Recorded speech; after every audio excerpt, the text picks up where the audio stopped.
Alright, so this is my 1992 Mazda Miata.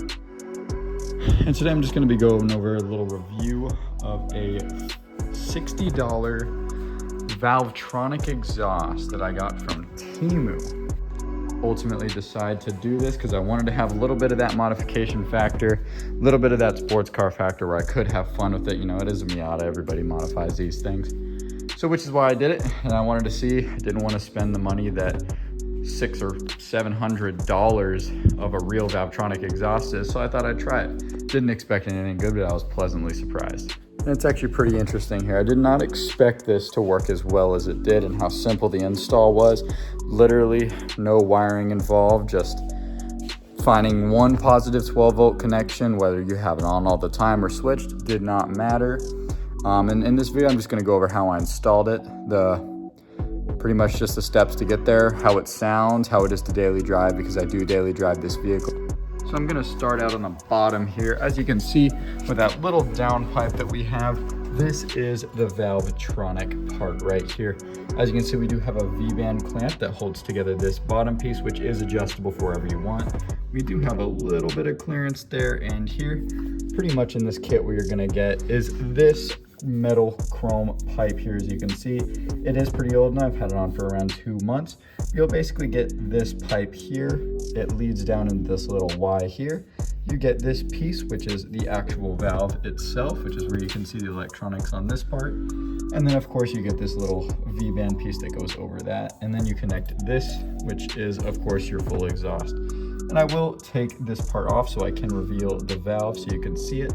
But as you can see here, we do have the factory Miata exhaust here. Again, this is 2 inches. Unfortunately, the smallest pipe I could get was I think a 2.5 or 2.25, which wasn't a big deal because all we did was hammer down the edges and cut slits and then weld that up. So of course, I think the hardest part of this entire thing is going to be the fact that you're going to have to get it welded. But it does clear very well. There are no clearance issues. It does clear the axle just fine.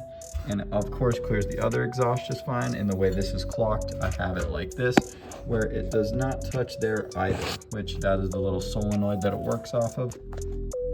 Moving on, off of the valve itself, you have a little wire that comes up to here that plugs into the other half of the harness that goes into my trunk. This little piece here is a 3D printed bracket, which of course is optional. You do not need it, but I figured out that this wire that actually attaches to the valve itself likes to pop out sometimes.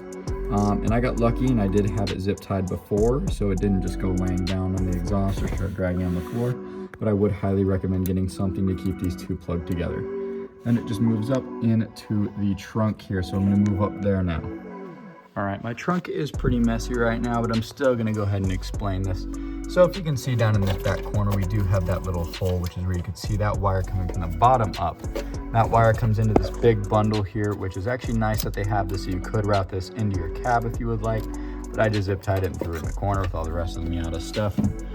That wire runs along the back over here into this little module here, which is nice and simple. I just have this double-sided taped sticking to here. These 2 points go, this one goes to the valve itself, and this one is what gets powered. So that power is just a simple 12-volt connection. So as you can see, that wire comes to here, and it does come with this cigarette lighter port from when you get it. Now, I wired it this way. I already happen to have a cigarette lighter plug that didn't have anything on the end of it. And of course, this is applicable to whatever you need. I just cut the wires back here.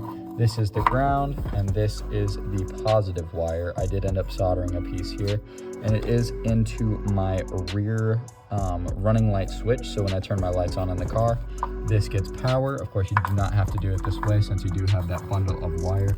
You can connect it to the cigarette lighter in your car. This goes for any vehicle. It does not necessarily matter.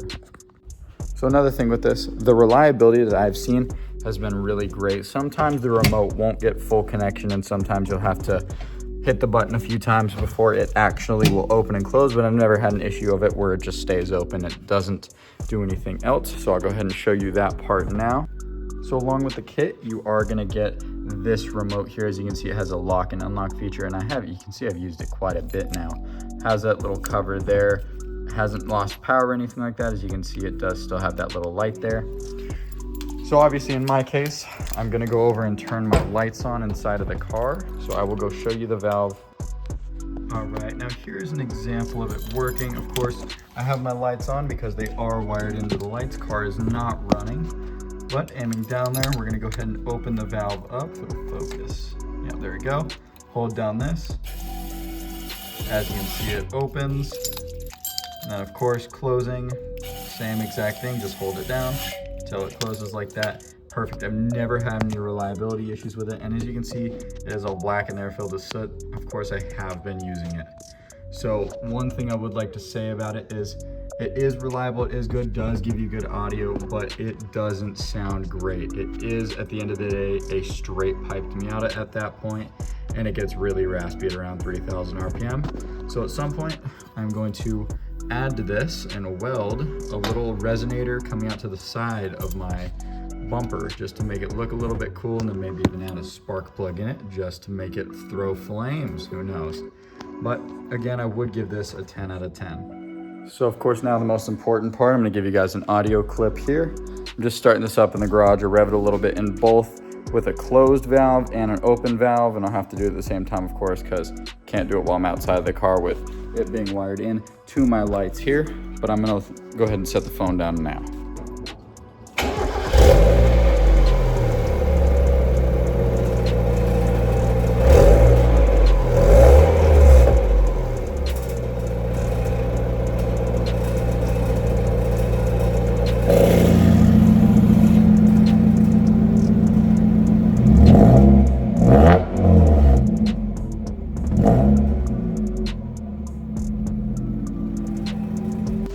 All right, well, that's basically it.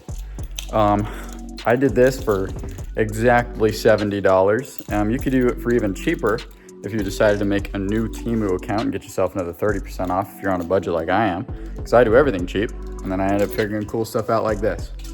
So I've only had this for about 3 months now. I still probably use the valve 3 or 4 times a week, and it's been 100% dead reliable, never had any issues with it. And as long as you have somebody that can weld for you, or you can weld yourself, something, you can always make this work. And it just adds that little bit of drivability, especially if it's your daily driver and on the freeway, because these things scream when you're on the freeway. So, I mean, if you guys enjoyed the video, it's just a quick little informative video. Please like, subscribe. I've got a couple other videos, possibility that are including this hard top here that I made myself for 300 bucks. Because I wasn't paying the $3 grand. But yeah, I mean, drop a comment, drop a like. I don't know what I'm doing. I've never made a video before, so thank you.